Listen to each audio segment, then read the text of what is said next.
عزت بھی وہی دے سکتا ہے جو محبت کرتا ہو، ورنہ خالی عزت کرنے والا دھوکے باز ہوتا ہے، عورت کو کسی بھی مقام پر چھوڑ دیتا ہے، کیونکہ عزت چھوڑی جا سکتی ہے، محبت نہیں۔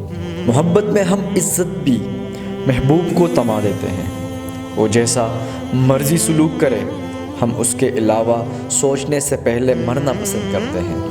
جیسے بیوی اگر شوہر کو کچھ برا بھلا بول لے تو وہ غصہ کرنے کی بجائے اسے محبت سے سمجھائے۔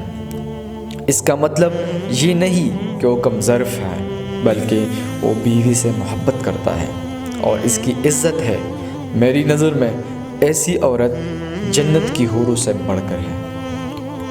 کم بولنے والا لڑکا اور زیادہ بولنے والی لڑکی ایک مکمل جوڑی ہوتی ہے۔ افسوس یہ وہ معاشرہ ہے جہاں لوگ گند اٹھانے والوں کو گندا سمجھتے ہیں۔ چیخ و پکار انسان کے وقار میں کمی کا باعث بنتی ہے۔ لوگوں کو اپنی خاموشی سے خوفزدہ کرنا سیکھو۔ کبھی بھی شادی کے کھانے کی برائی نہ کرو۔ بیٹی کے باپ کو پوری عمر لگی ہوتی ہے صرف اس ایک وقت کھانے کے لیے۔ شادی کا محبت سے کیا تعلق؟ کس نکاح نامے پر تم نے دیکھا ہے محبت کا خانہ؟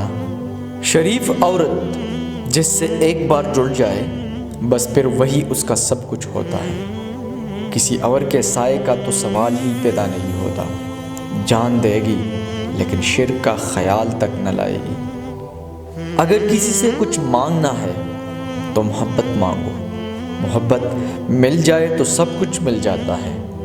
محبت کے بغیر ہر چیز ایسے ملتی ہے جیسے مرنے کے بعد کفن ملتا ہے۔ مگر میری مانو، محبت بھی نہ مانگو، کیونکہ مانگی ہوئی محبت کا مزہ بگڑی ہوئی شراب جیسا ہوتا ہے۔ غم کی ایک بڑی خوبی یہ بھی ہے کہ انسان کو نرم کر دیتا ہے اور اپنے حقیقی خالق، رازق اور مالک کے قریب کر دیتا ہے۔